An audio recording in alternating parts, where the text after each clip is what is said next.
Je pense que ce qui fait peur, c'est qu'il y a une partie de la population qui n'est plus manipulable. Et ça fait, je pense que ça fait peur à beaucoup de gens. Et ils étaient là, tranquilles, en train de faire leurs petites affaires. Ils se sont dit, bah, ils sont endormis, c'est bon, on fait ce qu'on veut. Et en fait, non. En fait, vous faites pas ce que vous voulez.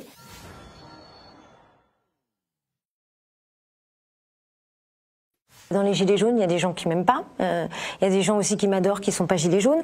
Donc je pense que s'il faut faire attention au côté réducteur du truc. Je pense que les gens ont eu besoin de me coller une étiquette pour on me met dans une case parce qu'en France on a vraiment besoin de faire ça. Ça rassure. Bon alors elle, c'est les gilets jaunes, lui c'est les bandanas bleus et ainsi de suite. Après je suis très honorée puisque moi je me reconnais dans ce combat-là puisque le combat des gilets jaunes puisque ça fait plus de 2 ans, comme je disais tout à l'heure, qu'on parle de sortir de la léthargie. Et que forcément, on voit que le peuple est réveillé, et je me mets dedans hein, quand je parle du peuple.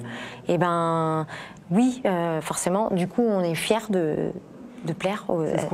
Pardon. Oui, c'est ce qu'on disait même dans la première vidéo là, qui a lancé le buzz sur l'avocate de Fillon. On se moquait des gens qui ou même je lui posais la question, vous n'avez pas peur qu'un jour les Français se sortent la tête du cul? Et là, elle rigolait en se moquant de moi.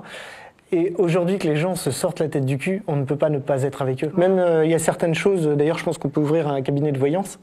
On en parlait déjà dans l'avocate de Fillon. Il se la raconte. Non, mais c'est ça. Un truc de malade. Tu te la pètes. Mais non, mais attends, j'ai pas fini la phrase. Ah, pardon. Tu vas voir. Quand on dit dans l'avocate de Fillon, et si un jour les gens se réveillent, et là il me répond, c'est pas grave, on les divisera. C'est exactement ce qui s'est passé avec le mouvement des Gilets jaunes, où il n'y a pas que les Gilets jaunes d'ailleurs qui sont sortis dans la rue. On parlait donc des infirmières, des avocats, et j'en oublie plein d'autres.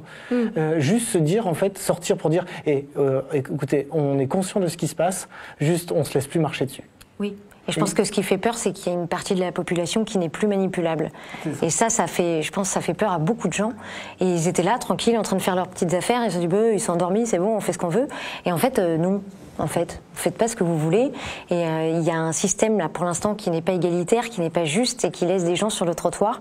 Et je pense que ces gens-là, ils sont là pour ça aussi dans la rue. C'est pour ça que nous, ça nous a fait du mal aussi que le mouvement soit en permanence insulté. Les Gilets jaunes se sont fait insulter d'homophobes, antisémites. Il y a eu tous les maux de la terre. Il y a un truc qui a réussi à être fait, c'est oui, la France est divisée en deux, ah, ça c'est sûr. Mais je pense que ça fera pas rentrer les gens chez eux. C'est pas en les insultant.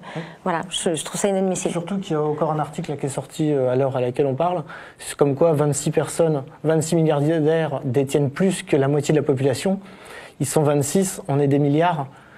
Il y a un moment juste, faut inverser la balance.